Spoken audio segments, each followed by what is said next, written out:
आप यह कहानी सुन रहे हैं रघुविंद्र के साथ। यह एक सच्ची कहानी है, तो चलिए शुरू करते हैं। भारत के उत्तराखंड राज्य में स्थित चंपावत के जंगल अपनी खूबसूरती के साथ साथ खतरों के लिए भी जाने जाते हैं।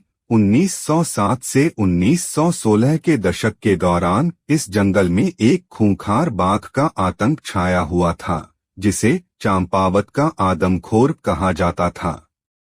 यह बाघ असामान्य रूप से चालाक और साहसी था। वह आसानी से जाल से बच निकलता था और बंदूकों की आवाज से भी बेखौफ रहता था।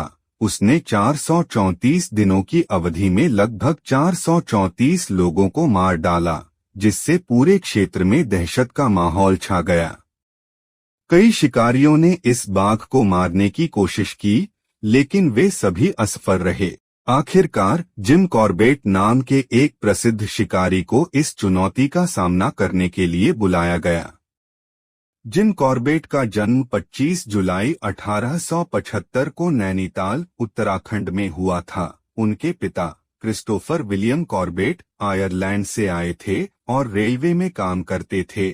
उनकी मां मैरी एलिजाबेथ इंग्लैंड से थीं। कॉर्बेट ने अपनी प्रारंभिक शिक्षा नैनीताल में ही प्राप्त की।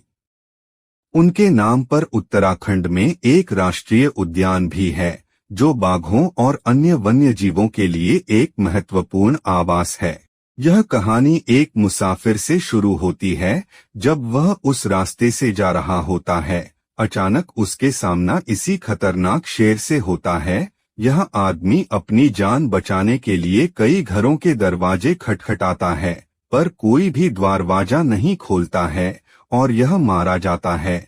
जब सुबह होती है, तब यह गांव में चर्चा का विषय बन जाता है। गांव वाले एक दूसरे से बात करते हैं कि यह क्या हुआ।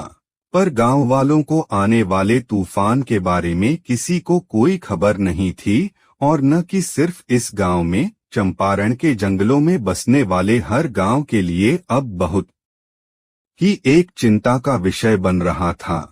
गांव वाले इससे बिल्कुल भी अवगत नहीं थे कि आगे क्या होने वाला है। यह जो मुसाफिर मरा था, यह तो सिर्फ शुरुआत भर थी।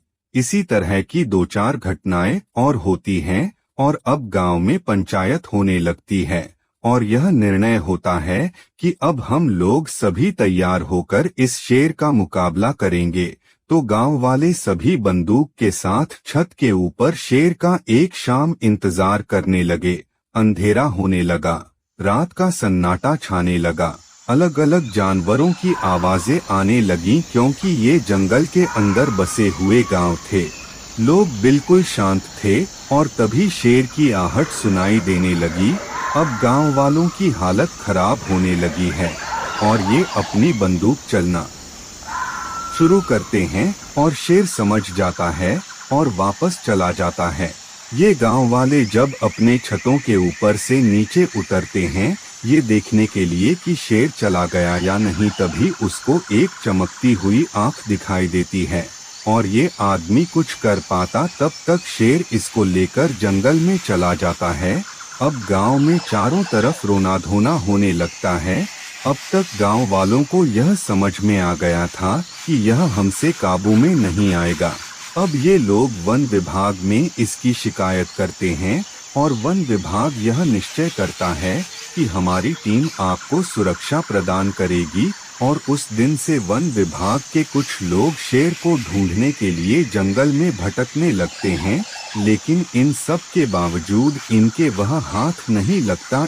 वन विभाग के लोगों ने कई दिन और कई रातें गुजारी, लेकिन कोई फायदा नहीं होता है और लोगों को अपने साथ ले जाता है।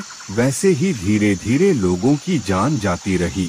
अंत में वन विभाग के लोग भी इस चीज से डर गए थे और थक चुके थे। आखिरकार उन्होंने यह निर्णय लिया कि जिम कॉर्बेट को बुलाया जाए, क्योंकि वह एक महान शिकारी थे। जब उनको बुलाया गया, उन्होंने कई दिनों तक उसके पैटर्न को नोटिस किया कि वह कैसे शिकार करता है, कब आता है, कब जाता है। काफी रिसर्च करने के बाद में एक दिन जिम कॉर्बेट की शेर के साथ भिड़ंत हो ही जाती है, लेकिन वह जिम कॉर्बेट को भी चक्कर में डाल देता है।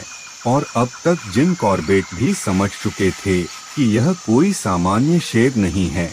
यह बहुत ही चालाक और आदमखोर शेर है। इसके लिए अलग ही रणनीति बनानी होगी। फिर क्या था, जिम कॉर्बेट ने एक अलग तरीके की रणनीति बनाई। उन्होंने यह निश्चय किया कि एक आदमी को यह साहस दिखाना होगा जो अकेले जाए उसके सामने और शेर को लगे कि अकेला है। जब वह इसके ऊपर हमला करने आएगा तब जिम कॉर उस पर हमला करेंगे। ऐसा ही हुआ। एक व्यक्ति इस बात के लिए राजी हो गया और जंगल में अकेले घूमने लगा।